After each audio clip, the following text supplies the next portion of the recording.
తొలి పలుకు ఛానల్ కి స్వాగతం. నేను జ్యోతి. నేటి ముఖ్యాంశాలు చూద్దాం. కేటీఆర్ మూసీ బాధితుల దండి మార్చ్ కు మద్దతు. హైదర్ షా కోర్టులో సంఘీభావం. మంచిర్యాల జిల్లా గురుకుల హాస్టల్లో కలుషిత ఆహారం ఆరోపణలు. విద్యార్థుల నిరసన. అన్నారం బ్యారేజ్ కు ముప్పు. నిబంధనలు ఉల్లంఘించి ఇసుక తవ్వకాలు కూల్చివేతకు కుట్ర ఆరోపణలు. తెలంగాణలో ప్రజాపాలన ప్రగతి ప్రణాళికకు శ్రీకారం. 99 రోజుల ప్రత్యేక కార్యాచరణకు సీఎం రేవంత్ రెడ్డి ఆదేశాలు. ఇరాన్లో చిక్కుకున్న భారతీయుల భద్రతకు చర్యలు. డీకే శివకుమార్ స్పందన.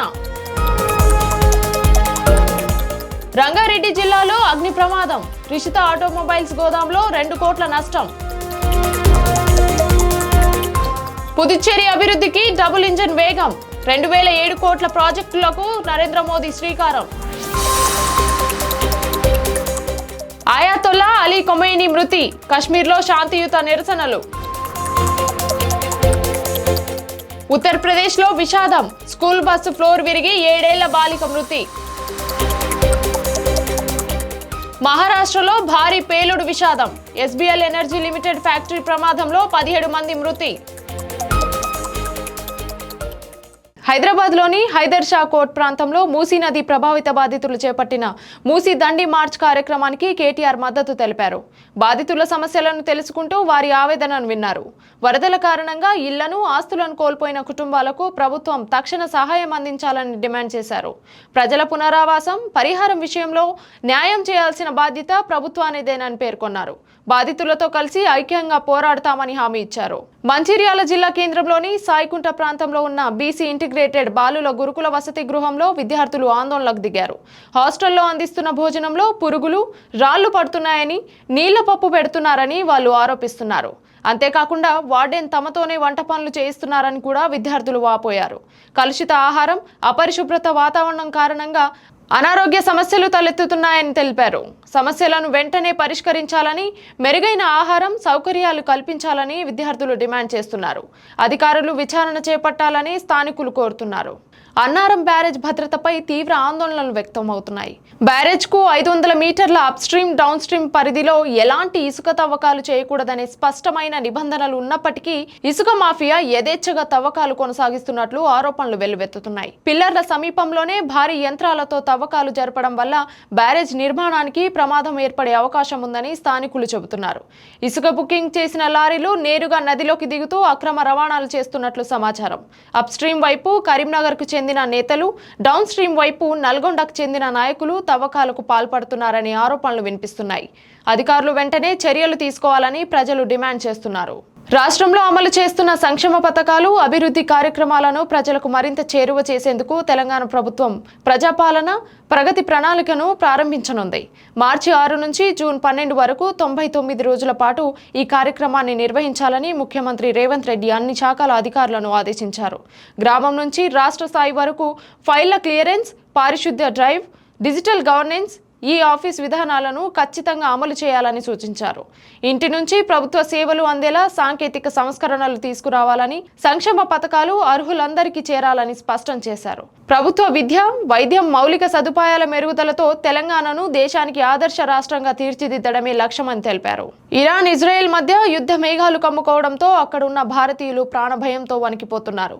క్షిపణి దాడులు, వైమానిక దాడులతో పరిస్థితులు మరింత ఉద్రిక్తంగా మారాయని సమాచారం. టెహ్రాన్లో ఉన్న ఓ భారతీయ విద్యార్థి వీడియో విడుదల చేసి వెంటనే తమని స్వదేశానికి తరలించాలని కేంద్ర ప్రభుత్వాన్ని వేడుకుంటున్నారు. అక్కడి పరిస్థితులు రోజురోజుకు దిగజారుతున్నాయని, సురక్షిత ప్రాంతాలకు వెళ్లడం కూడా కష్టంగా మారిందని తెలిపారు. ఈ పరిణామాలతో ప్రవాస భారతీయుల కుటుంబాల్లో తీవ్ర ఆందోళన నెలకొంది.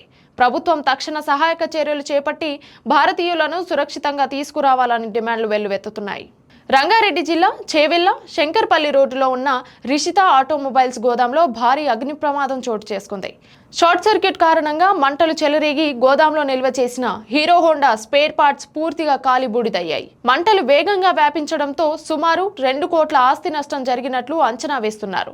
సమాచారం అందుకున్న అగ్నిమాపక సిబ్బంది ఫైర్ ఇంజన్లతో ఘటనా స్థలికి చేరుకొని మంటలను అదుపులోకి తెచ్చారు. అదృష్టవశాత్తు ఎలాంటి ప్రాణ నష్టం జరగలేదు. ఈ ఘటనపై అధికారులు దర్యాప్తు చేపట్టారు. పుదుచ్చేరి దేశంలో అత్యధిక తలసరి ఆదాయం సోషల్ ప్రోగ్రెస్ ఇండెక్స్ లో అగ్రస్థానం సాధించిందని ప్రధాని నరేంద్ర మోదీ తెలిపారు. ఎన్డీఏ ప్రభుత్వం పుదుచ్చేరి అభివృద్ధిని మరింత పరుగులు పెట్టిస్తుందని చెప్పారు. ఈ సందర్భంగా 2700 కోట్లకు పైగా విలువైన పలు అభివృద్ధి ప్రాజెక్టులను ప్రారంభిస్తూ మరికొన్నిటికి శంకుస్థాపనలు చేశారు. ఈ ప్రాజెక్టులు ప్రజల జీవన ప్రమాణాలను పూర్తిగా మార్చివేస్తాయని, మౌలిక సదుపాయాలు, ఉపాధి అవకాశాలు పెరుగుతాయని ప్రధాని పేర్కొన్నారు. పుదుచ్చేరిని అభివృద్ధి నమూనాగా తీర్చిదిద్దడమే ప్రభుత్వ లక్ష్యమని స్పష్టం చేశారు. ఇరాన్ దేశ మీడియా ప్రకారం supreme leader Ayatollah Ali Khamenei US, Israel టెహ్రాన్పై జరిపిన సంయుక్త వైమానిక దాడుల్లో మరణించారు. ఈ ఘటనతో ప్రపంచవ్యాప్తంగా ఉద్రిక్త పరిస్థితులు నెలకొన్నాయి. ఆదివారం కశ్మీర్లోని షియా ప్రాంతాల్లో శాంతియుత నిరసనలు వెల్లువెత్తాయి. శ్రీనగర్, లాల్ చౌక్, బారాముల్లా, బండిపోరా ప్రాంతాల్లో ప్రజలు భారీగా ర్యాలీలు నిర్వహించి ఖమేనీకి నివాళులు అర్పించారు. పోలీస్ భద్రత మధ్య జరిగిన ఈ నిరసనలు పూర్తిగా శాంతియుతంగా సాగాయి. ఎలాంటి హింసా ఘటనలు లేదా భారత్ వ్యతిరేక నినాదాలు లేకుండా కేవలం సంతాపంతోనే కార్యక్రమాలు నిర్వహించినట్లు స్థానిక వర్గాలు తెలిపాయి. ఉత్తరప్రదేశ్లోని అలీఘర్ జిల్లా నాగ్లా బంజారా గ్రామం సమీపంలో ఘోర ప్రమాదం జరిగింది. మౌంట్ ఇంటర్నేషనల్ స్కూల్ కు చెందిన స్కూల్ పిల్లలు బస్సులో ప్రయాణిస్తున్న సమయంలో 7 ఏళ్ల అనన్య బస్సు కింద ఫ్లోర్ అకస్మాత్తుగా విరిగిపోవడంతో బస్సు చక్రాల కింద పడిపోయింది. పిల్లల కేకలు విని బస్సు ఆపిన డ్రైవర్ చంద్రపాల్ బాలిక మృతి చెందినట్లు తెలుసుకొని పారిపోవడానికి ప్రయత్నించగా గ్రామస్తులు పట్టుకొని పోలీసులకు అప్పగించారు. బస్సు దుస్థితి, చిరిగిన సీట్లు, ఫ్లోర్ పై రంధ్రాలు, గడువు ముగిసిన పర్మిట్లు, ఇన్సూరెన్స్ లేకపోవడం వీడియోలో బయటపడింది. అధికారులు బస్సును సీజ్ చేసి స్కూల్పై కేసు నమోదు చేయగా పిల్లల భద్రతపై నిర్లక్ష్యం పట్ల ప్రజల్లో ఆగ్రహం వ్యక్తమవుతోంది. అధికారులు బస్సును సీజ్ చేసి స్కూల్పై కేసు నమోదు చేయగా పిల్లల భద్రతపై నిర్లక్ష్యం పట్ల ప్రజల్లో ఆగ్రహం వ్యక్తమవుతోంది. మహారాష్ట్రలోని నాగ్పూర్కు సుమారు 50 కిలోమీటర్ల దూరంలో రాలేగావ్ గ్రామంలో ఉన్న ఎస్బీఎల్ ఎనర్జీ లిమిటెడ్ ఫ్యాక్టరీలో భారీ పేలుడు సంభవించింది. ఉదయం షిఫ్ట్ సమయంలో డిటోనేటర్ ప్యాకింగ్ యూనిట్లో 30 నుంచి 35 మంది కార్మికులు పనిచేస్తుండగా ఈ ప్రమాదం చోటు చేసుకుంది. ఈ ఘటనలో 17 మంది ప్రాణాలు కోల్పోగా మరో 18 మంది తీవ్రంగా గాయపడ్డారు. ఎన్డీఆర్ఎఫ్, ఎస్డీఆర్ఎఫ్ బృందాలు శిథిలాల మధ్య నుంచి బాధితులను బయటకు తీసి ఆసుపత్రికి తరలించారు. ముఖ్యమంత్రి దేవేంద్ర ఫడ్నవీస్ ఘటనను హృదయ విదారకమని పేర్కొని దర్యాప్తుకు ఆదేశించారు. ప్రధాని నరేంద్ర మోదీ మృతుల కుటుంబాలకు 2 లక్షలు, గాయపడిన వారికి 50,000 ఆర్థిక సహాయం ప్రకటించారు. ప్రమాద కారణాలపై విచారణ కొనసాగుతుంది. ఇది ఇవాల్టి బులెటిన్ అప్డేట్స్. మరొక బులెటిన్తో మళ్ళీ కలుద్దాం. చూస్తూ ఉండండి తొలి పలుకు న్యూస్.